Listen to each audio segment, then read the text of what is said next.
제가 자연인 프로그램을 진행할 때 꼭 들어가는 코너가 있어요. 그분들의 아픈 사연을 듣는 코너죠. 항상 식사를 마치고 그분들이 어떤 인생을 살아오셨는지 아픈 사연이 있으면 아픈 사연이 있는 대로 또 아니면 뭐 좋은 사연이 있으면은 뭐 그 좋은 사연 그대로 이렇게 듣는 그런 시간이 있습니다. 뭐 예를 들어볼까요? 어떤 한 분이 말씀을 하시더라고요.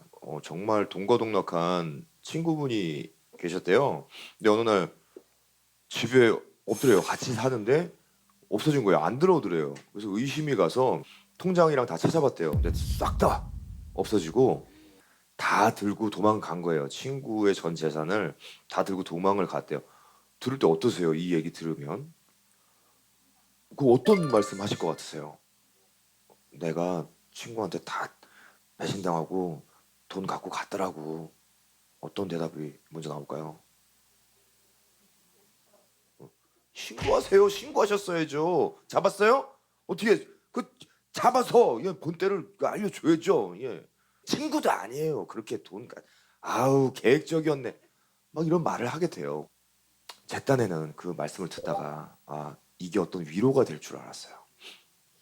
아우 친구도 아니에요. 그 경찰에 신고를 하고 잡았어야지. 그렇게 얘기를 하고 보니까 그다음부터 마음을 안 여시는 거예요. 대화가 더 이상 진행이 안 돼요. 더 이상 말씀을 안 하시는 거예요. 근데 반면에 어떤 분께서는 대화가 다 끝나고 저한테 고맙다고 울면서 눈물을 펑펑 쏟으면서 고맙다고 그렇게 말씀하실 때가 있어요. 그때가 언제냐면 제가 그분의 얘기를 다 들어드리고 정말 힘드셨겠어요라고 공감했을 때예요. 제가 뭔가 해결책을 제시하는 게 아니라 그때 이랬죠. 이렇게 하셨어야죠가 아니라 그냥 그 순간 너무 힘드셨겠네요. 라고 한마디 했을 때 그분들은 정말 고마워하세요. 덕분에 마음이 다 풀렸다고, 좀 가벼워졌다고, 위로가 됐다고 또 느낀 게 있었습니다. 진정한 위로는 그 상대방의 얘기를 잘 들어주고 그리고 상대방의 아픔을 공감해 주는 것이라는 생각이 들었어요. 제 자신도 누군가가 제 힘든 일이 있어요. 나 좀 힘든 것 같아. 이러이러해서 힘들어 그랬는데, 야, 인생 고통이야. 몰랐어? 주먹 꽉 쥐고 살아야지. 너 다는 그거보다 더 심한 일도 있었어. 그러니까 뭐 훌훌 털어버려. 이렇게 얘기를 듣는다면 큰 위로가 될 것 같지 않아요. 야, 난 말이야. 난 이랬다. 야, 그래도 지금 이렇게 산다. 위로가 될까요? 예. 정말 힘들어서 훌훌 털지 못해서 힘든 걸 얘기한 건데 그냥 난 더한 일이 있었으니까 훌훌 털어버리래요. 안 털려서 얘기하는 건데. 우리는 자신도 모르게 어떤 그 아픔과 상처에 공감을 하기보다는 뭔가 자꾸 해결책을 제시하고 이러지 말았어야지라고 뭔가 훈계를 하려고 하는 것 같아요. 그래서 또 생각을 한 게 누군가 내 힘듦을 알아준다는 것, 내 힘든 상태를 알아주고 공감해주는 사람이 있다는 건 정말 행복한 일이구나 이걸 느꼈어요. 실제로 제가 굉장히 바쁘던 시절이 있었어요. 올해 산에서만 방송을 하다가 도시 방송이 좀 많아지면서 정말 눈코 뜰 새 없이 바쁘게 지내던 때가 있었습니다. 정신적으로 육체적으로 좀 많이 힘들었던 때가 있었어요. 왜냐면 일이 많은 건 분명히 즐거운 일이죠. 근데 일하면서 많은 사람을 만나게 되다 보니까 거기서 오는 스트레스도 있을 거고 또 몸이 또 못 따라가니까 육체가 못 따라가니까 또 힘든 것도 있을 거고 그래서 좀 힘들었어요. 근데 말을 못 하는 거죠. 이게 무슨 배부른 소리냐. 그럴 수도 있잖아요.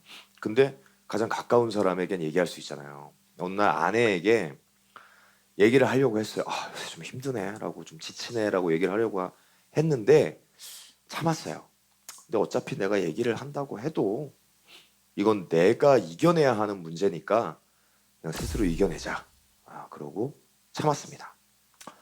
좀 계속 지쳐가고 있었을 무렵인데 그날 촬영이 새벽 2시인가 끝나고 2시간 반 정도 있다가 다시 산에 가야 되는 상황이었어요.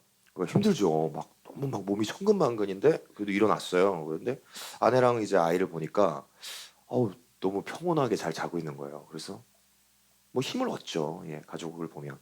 그래서 제 가방을 이제 막 그래서 밤에 또 추워질 수도 있으니까 또 뭐 챙겨야 되거든요. 자꾸 이렇게 챙기는데 가방 안에 편지가 하나 있는 거예요.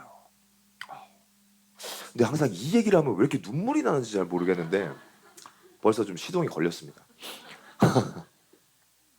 그 편지에 딱 읽어보니까 아내가 쓴 편지였어요. 요즘 힘들지? 잘 돼서 너무 좋아. 제가 언젠가 다른 방송에서 이 얘기를 하면서 운 적이 있거든요. 근데 이게 또 이렇게 돼요. 근데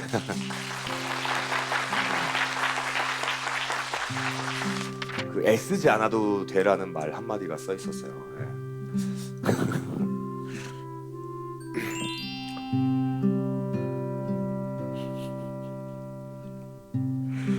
잠깐만요.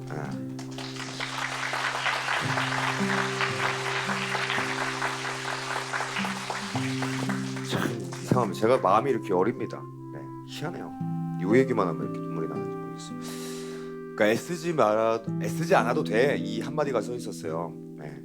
나는 남편 이승윤이 좋아서 결혼한 거지. 연예인 이승윤이 좋아서 결혼한 게 아니래요. 그러니까 너무 애쓰지 말래요. 그러니까 그 한마디를 보니까 저도 이제 자연인 형님들처럼 눈물이 막 나는 거예요. 딱 한마디였는데 뭐 이렇게 쓸 수도 있잖아요. 요즘 힘들지. 힘든 거 알아. 하지만 우리 이거 이겨내자. 물 들어왔을 때 노 저어야지. 주먹 꽉 쥐어. 무슨 생각하고 있는 거야 지금? 애가 자고 있어. 애 이제 교육비 들어갈 때 됐어.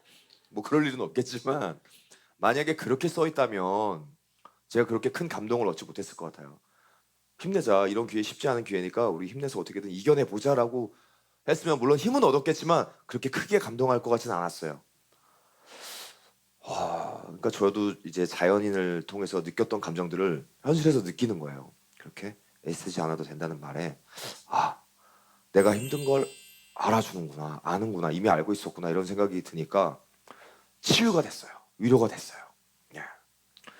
그 어느 때보다도 가벼운 발걸음으로 떠났습니다. 신기하더라고요. 항상 그런 것 같아요. 우리가 행복이란 게 좀 멀리 있는 것 같잖아요. 뭐 찾아야 되는 것 같고 사실 이렇게 일상 속에 있는 건데 좀 항상 찾으려 했던 것 같아요. 어느 날 제가 촬영을 마치고 집에 돌아왔는데 아이가 자고 있잖아요. 지금 6살인데 자고 있길래 옆에 딱 두었는데 아이가 잠결에 제가 온 걸 안 거예요. 딱 이렇게 했는데 내 손을 이렇게 딱 잡아주는 거예요. 딱 잡는데 너무 행복했습니다.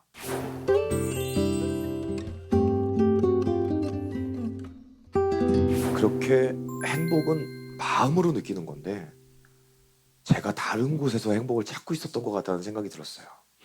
우리 일상 속에 있었던 거죠. 심지어 디저트로 정말 맛있는 티라미수 달짝지근한 거 있잖아요. 이런 거 먹을 때도 행복감은 느껴져요. 너무 달고 맛있어요. 그 순간도 행복한 건데 자꾸 무지개 너머에 행복이 있을 것 같다는 생각을 막연하게 했던 것 같아요.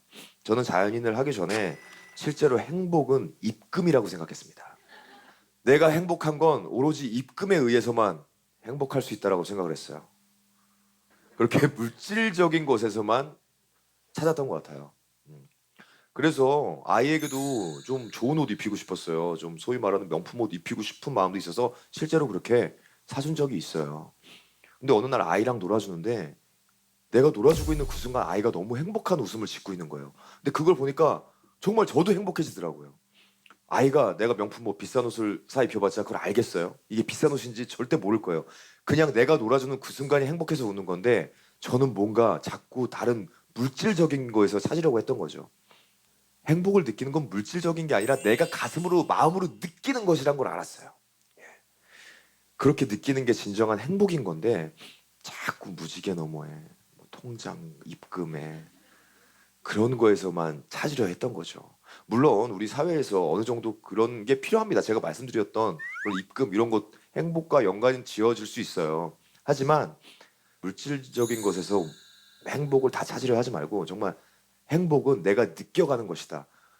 멀리 있는 게 아니라 내 주변에 있는 행복을 찾아서 느끼는 것이다. 내 가슴으로 느끼는 게 행복이라는 생각을 했습니다. 누구나 살면서 좀 자신이 좀 초라하고 한없이 작게 생각될 때가 있을 것 같아요. 저는 이제 저에게도 그런 순간이 늘 있어 왔는데요. 그럴 때마다 저에게 큰 위로가 되줬던 노래입니다. 네, YB의 나는 나비라는 노래인데 여러분들 아세요? 네. 함께 불러봤으면 좋겠어요. 함께 부르면서 우리 함께 날아봤으면 좋겠습니다.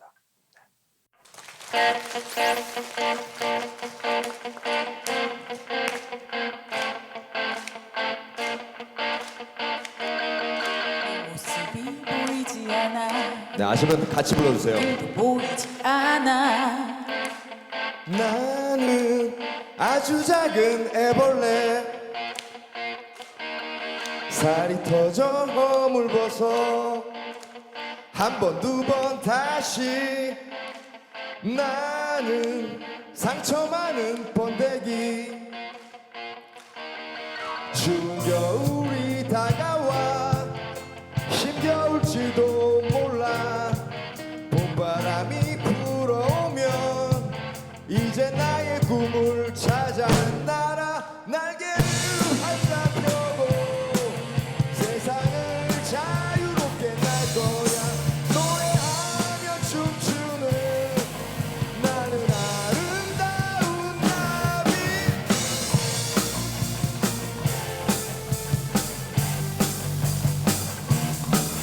노래하며 춤추는 나는 아름다운 나비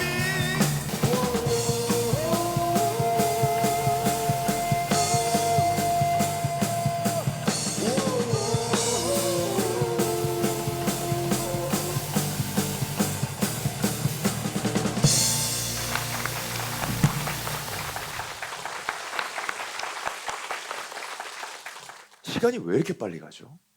이제 2019년도 얼마 남지 않았습니다. 네.